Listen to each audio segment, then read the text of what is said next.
सियावर रामचंद्र की जय. पर्णकुटीमध्ये, पंचवटीच्या पर्णकुटीच्या परिसरामध्ये मारीचाला रावण आता घेऊन येणार आहे आणि येताना सीताहरणाचा व्यवस्थित प्लॅन समजावून सांगितलाय. तो म्हणतोय की मारीचा, तू प्रचंड मायावी आहेस. अनेक मृगांना मारून टाकून त्या मृगांचं सुंदर रूप घेण्याची शक्ती तुझ्यामध्ये आलेली आहे.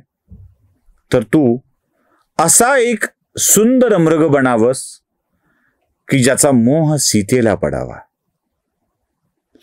जगज्जननीला मोह पडावा, असा मृग व्हायचा आहे. मग काय म्हणाला, तू सुवर्ण मृग व्हावं आणि त्या सुवर्ण मृगाचा मोह सीतेला पडला पाहिजे. ते म्हणलं पडला. मग तू कसंही करून सीतेला असं वाटलं पाहिजे की तिनं तुला प्राप्त केलं पाहिजे, असं काहीतरी कर. तुम्हाला बरं वाटलं तर मग ती रामाला सांगेल की हे प्रभू, हे आर्य, मला तो सुवर्णमृग हवाय. ज्या क्षणी राम तुझ्यासाठी म्हणून शिकार करायला बाहेर पडेल त्या क्षणी तू मायावी रूप घेऊन रामाला त्या पर्णकुटीपासून खूप लांब घेऊन जा. मग मी कसंही करून लक्ष्मण तिकडे यावा याची व्यवस्था करतो आणि एकट्या सीतेला मग अपहरण करून घेऊन जातो. मारीचाला कळत होतं हे आपल्या मृत्यूकडे चाललंय, बरं त्याच्या जाई नका, हे मारीचाच्या मृत्यूकडे पण चालला होता हे त्याला कळत होतं. पण आता मरता क्या न करता अशी अवस्था आली की त्याला हो म्हणावं लागलं. आणि मग दोघं मिळून पंचवटीच्या त्या पर्णकुटीजवळ आलेत आणि त्यांनी एका सुंदर मृगाचं रूप घेतलंय. मृग तरी कसा झालाय, शिंगाची टोकं इंद्रनील मण्यासारखी प्रचंड तेजस्वी स्वरूपात चमकतायत. माथ्यावर त्या मृगाच्या काळ्या आणि पांढऱ्या रंगाचे सुंदरसे ठिपके आहेत. मुखाचा रंग, त्याच्या मुखाचा रंग कमलपुष्पासारखा लाल आहे. कान नीलकमलाप्रमाणे दिसत आहेत. उंच मान आहे. पोट नीलवर्णीय आहे. पार्श्वभाग मोहफुलाप्रमाणे श्वेतवर्णीय आहे. कांती मनोहर आहे, मुलायम आहे. आणि असा सुंदर मृग होऊन तो मारीच रामाच्या पर्णकुटीच्या परिसरात फिरतोय. कोणालाही मोह पडावा, सीतेलाही तो पडणं स्वाभाविक होतं.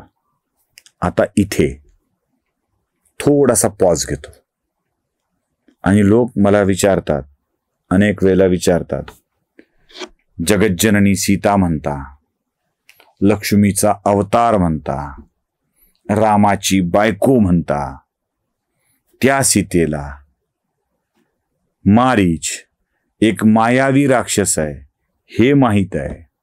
तिच्या नवऱ्याने त्याला मारलंय. तो मृग मारीच आहे हे सीतेला कसं कळलं नाही. एक दुसरा प्रश्न, मोहात पडावी इतकी सीता मोहग्रस्त होते का?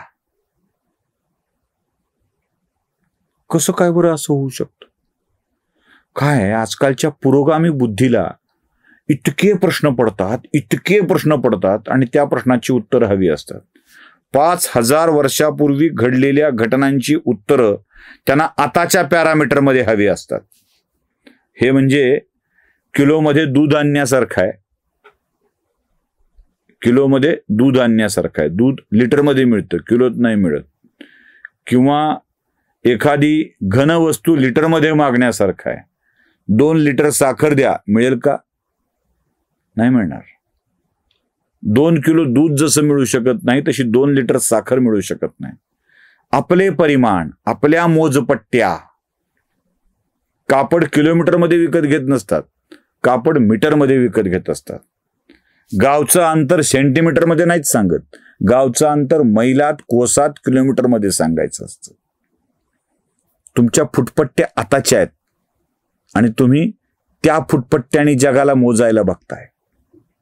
सीतेला मोह का झाला? सीतेला मारीजाचं मायावी रूप कसं कळलं नाही? ते रामाला कसं कळलं नाही? ते लक्ष्मणाला कसं कळलं नाही?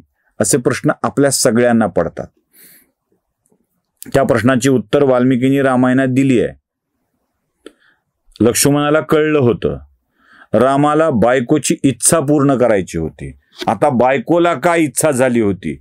पुन्हा मी येतो.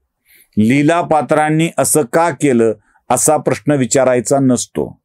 या नाटकाची, या चित्रपटाची, रामायण नावाच्या कथानकाची संहिता ही वाल्मिकींनी लिहिलेली नाही आहे. याची संहिता तयार स्वतः भगवान विष्णूंनी केलेली आहे, ज्यांनी रामाचा अवतार घ्यायचं ठरवलं होतं. ब्रह्मदेवानी महादेवानी दिलेले वरदान आणि त्या वरदानाप्रमाणे संहिता लिहायची आहे. त्या वरदानाप्रमाणे वागायचं आहे आणि तसं वागायचं असेल तर एकूणच प्रक्रिया तयार केली पाहिजे. म्हणून सीतेला मोह होणं आवश्यक आहे. तो मोह झाल्यावर ते आणायला यानी जाणं आवश्यक आहे. त्याने आवाज वेगळा काढणं आवश्यक आहे. वेगळ्या काढलेल्या आवाजाला वाचवायला लक्ष्मणानं जाणं आवश्यक आहे. लक्ष्मणाला जायला सीतेनं सांगणं आवश्यक आहे. लक्ष्मणन राम निघून गेल्यावर रावणानं सीतेला पळवून नेणं आवश्यक आहे. रावणानं पळवून नेलं म्हणून रामानं लंकेत जाऊन मारणं आवश्यक आहे. मग सगळे म्हणाल एवढा कुटाणा करायची काय गरज? तिथंच रावण आला होता, रामानं बाण काढायचं आणि मारायचं रावणाला. असं नव्हतं ना, असं नव्हतं. रावणाची लंका रावणाचा अभिमान होती. रावणाची लंका रावणाचा अभिमान होती आणि एका 21 जीवाच्या कडून ती रावणाची लंका जाळायची होती. रावणाचं कुळ, रावणाचा पुत्र हा रावणाची शक्ती होता, त्याला मारायचं होतं. एक रावण मारून भागणार नव्हतं. रावणाच्या आजूबाजूची सगळी शक्ती मारणं आवश्यक होतं. रावणाचा गुरूर तोडणं आवश्यक होतं. उसका गुरूर मिटाना होगा. नुसता रावण मारून जमणार नव्हतं. इंद्रजित संपवावा लागणार होता. सोन्याची लंका जाळावी लागणार होती. रावणाचं सगळं कुळ संपवावं लागणार होतं आणि रावणाचं राज्य सज्जन माणसाच्या हाती द्यावं लागणार होतं. रावण इथे मारला असता तर लंका इंद्रजिताच्या हवाली गेली असती. रावण तिथे मारावा लागला, आधी इंद्रजित मारावा लागला, कारण लंका बिभीषणाकडे द्यायची होती. त्यामुळे हे सगळे मोहाचे प्रकार होणं आवश्यक होतं. हा मारीच एका सुंदर मृगाचं रूप घेऊन रामाच्या पर्णकुटीच्या आसपासच्या परिसरामध्ये फिरू लागलेला आहे. कधीतरी सीतेची दृष्टी पडेल आणि सीता बघून आपल्याला बघून मोहित होईल हा विचार त्या मारीजाच्या मनामध्ये येतोय आणि सीतेच्या दृष्टीस पडण्यासाठी त्याच परिसरात तो घुटमळतोय. रावण तर अधीर झालाय. कधी एकदा सीता बघतेय, रामाकडे आग्रह करतेय आणि जातोय राम याची वाट तो बघतोय. खरं तर तो आपल्या मृत्यूचीच वाट बघतोय.